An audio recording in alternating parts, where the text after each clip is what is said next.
All right, everybody, welcome back. You guys know why we are here today, right? Oh, yeah. It's been impossible to miss. Yeah, Trudeau resigned. Huge news up north. Yeah, so we are going to take a deep dive today into his actual resignation speech. And figure out what it all means. Exactly, because I mean, you see the headlines and you see like the little sound bites they pull out, Right. but like, what did he actually say? And how does it all fit together? Yeah, so to do that, we have excerpts from his entire speech Right. that we're going to be taking a look at today and kind of breaking down and Getting into the nitty gritty. yeah, Yeah. exactly. Yeah. And I think, this is obviously a big moment in Canadian politics. Yeah, I mean, absolutely. This is, we talk about like watershed moments.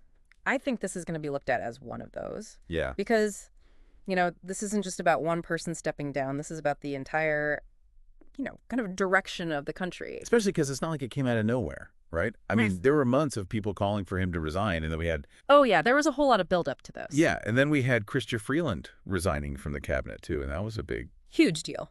yeah, I mean, she was the finance minister, the deputy prime minister. I mean, like, If you had to pick like Trudeau's right-hand man or woman in this case, it was right.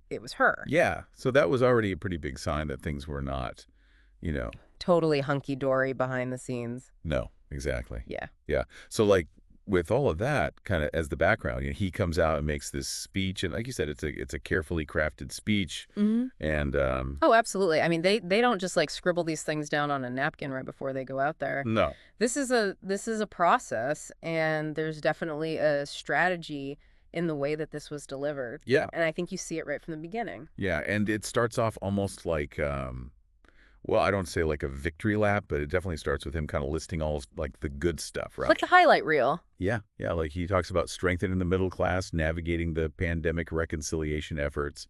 He hits all of those. All big points that he wants people to remember him for. Right, exactly. And I mean, he did a lot of stuff during his time as prime minister, so it's not like he's, pulling things out of thin air. Yeah. No, he was there for a while, so he's got a list. Yeah. But it's interesting too because, he's framing it in a way that appeals to Canadians' emotions, right?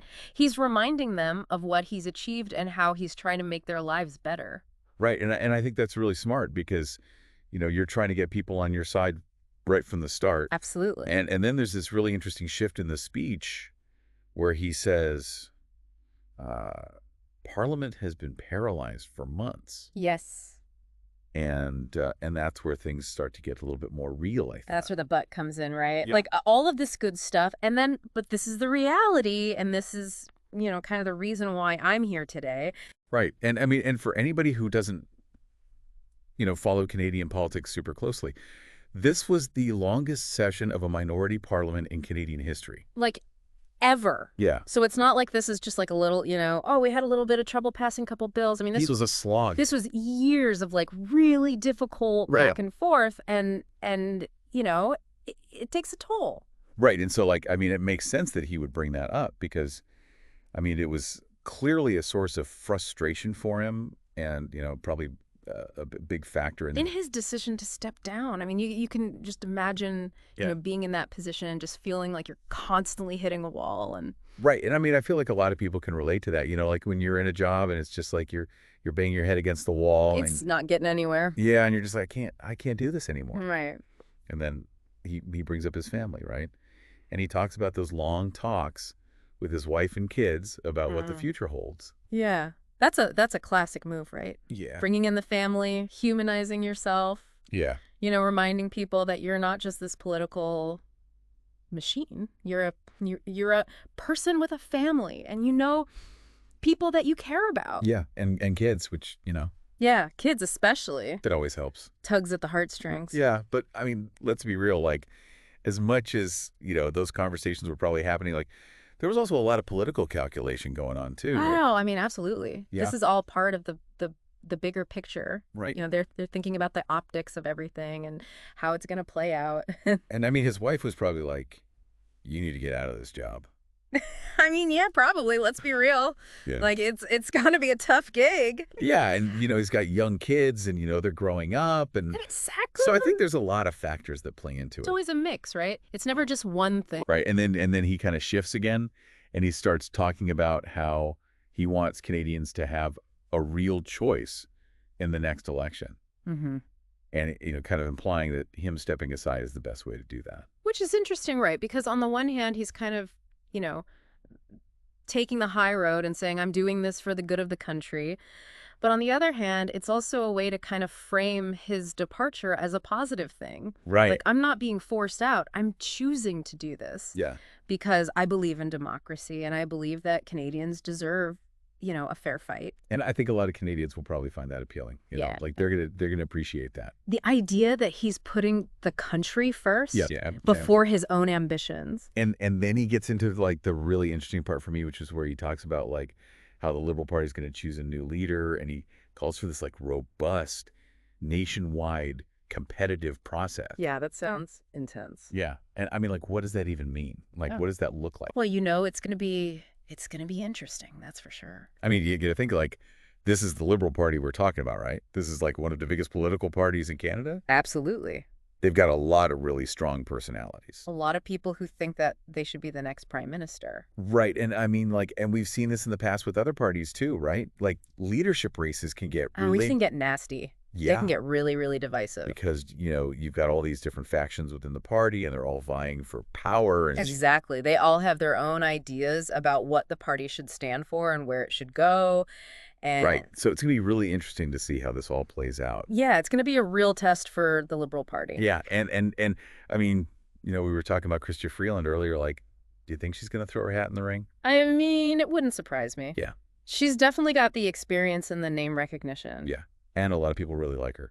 Yeah, she's popular. Yeah. So it'll be interesting to see if she decides to go for it. Yeah. I mean, and who knows who else might come out of the woodwork. No, I mean, you never know, right? Yeah. Like, this is politics. This is Canada. Anything could happen. Yeah, exactly. That's what makes it so exciting. Yeah. And in the meantime, Trudeau says he's going to stay on as prime minister until a new leader is chosen. Which, I mean, you got to respect that, right? Like, he's not just going to, drop the mic and walk away. Right. I mean, you can't just be like, peace out. Right, Yeah. exactly. He's got a responsibility to the country. Yeah, but that also creates a whole other layer of complexity, doesn't it? Oh, absolutely. Because, he's essentially a lame duck prime minister at this point. Right. Like, he's got limited power. He doesn't have a mandate to make big changes. Right. And how does that impact, like, day-to-day governing? Like, does everything just kind of grind to a halt? Well, I mean, hopefully not, but it's definitely going to be a challenge. Yeah. And it's going to be interesting to see how he navigates that. Right. And, who knows how long this process is going to take? I mean, it could be months. Yeah. It could be a year. Yeah. Yeah. I mean, who knows? And then when we've got an election coming up at some point too. So Right. So the stakes are high. yeah. So, I mean, like big picture, right? Like we've got this historic resignation. We've got this crazy leadership race that's about to kick off. And then we've got all of these unknowns about like what happens next. Yeah.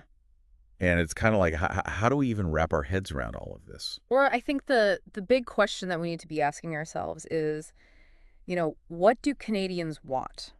Yeah. Like, what qualities are they looking for in a new leader?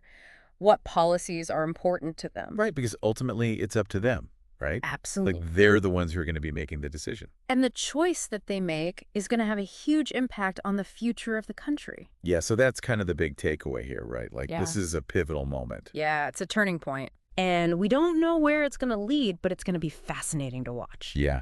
So make sure you guys stay tuned because we're going to be doing a lot more deep dives on this as it all unfolds. Oh, absolutely. We'll be following every twist and turn. And we'll be breaking it all down for you right here. Right here. So stay tuned. All right. Thanks, everybody. See you next time. Bye.